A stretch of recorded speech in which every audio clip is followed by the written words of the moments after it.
The impacts of pandemic lockdowns are still being felt in U.S. classrooms. Results from the National Assessment of Educational Progress were released this week, assessing a sample of 13-year-old students. It's known as the nation's report card, and it shows troubling signs of just how hard recovering from pandemic setbacks has been for students.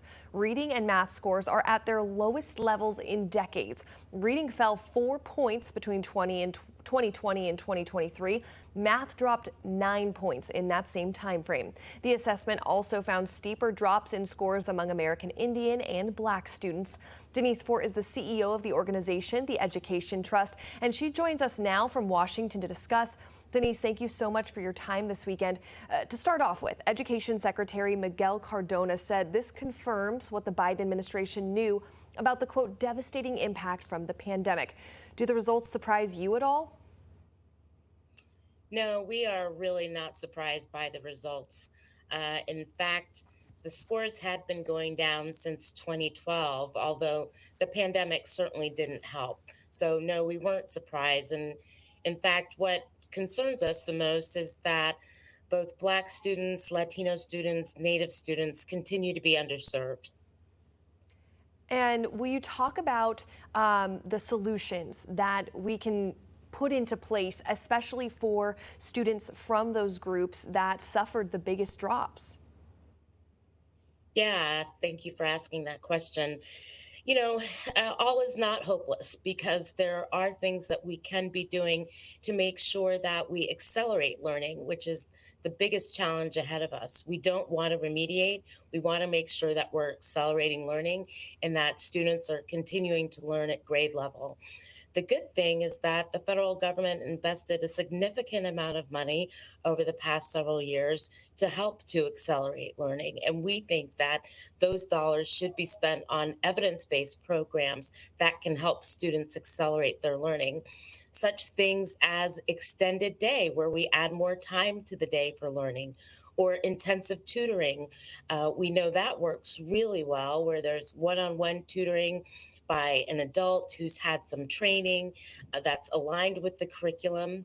The science of reading, we're learning more and more each day about how children can learn to read and what are the best practices. And we need to be supporting teachers in doing that. And as you mentioned, the scores have been dropping for several years. The pandemic was just kind of an accelerant to this trend that you've been watching. Will you talk about how big of a role the pandemic played, but also the other factors, societal, socioeconomic, anything that needs to be addressed as well now that the pandemic is receding and we're moving past that? Well, yeah, our young people really met a lot of challenges during the pandemic.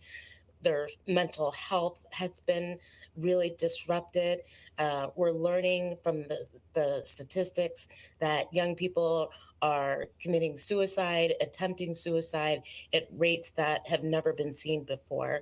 So we definitely need to be supporting their mental health. And we can do that. Every child should have an adult they can have a strong relationship with in the school. That could be the principal, that could be the teacher, that could be the maintenance worker. But these social, emotional, and academic development challenges that students are having are really important to be addressed. And so do schools and teachers have what they need? They're on the front lines of this crisis. Do you think they are equipped to be in the best position to help students turn those numbers around and deal with not only, increasing those math and reading scores, but also all of the social and emotional challenges that you just mentioned as well?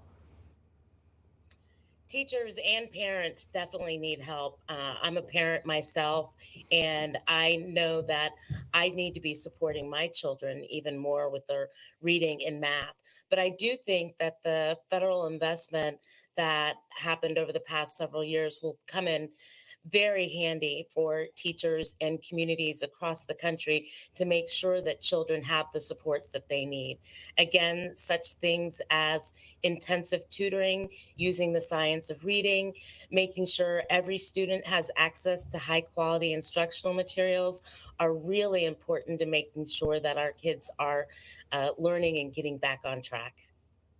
All of those things will be so important in the years to come as those students continue to go through school. Denise Forte with the Education Trust, thank you so much for your time and perspective.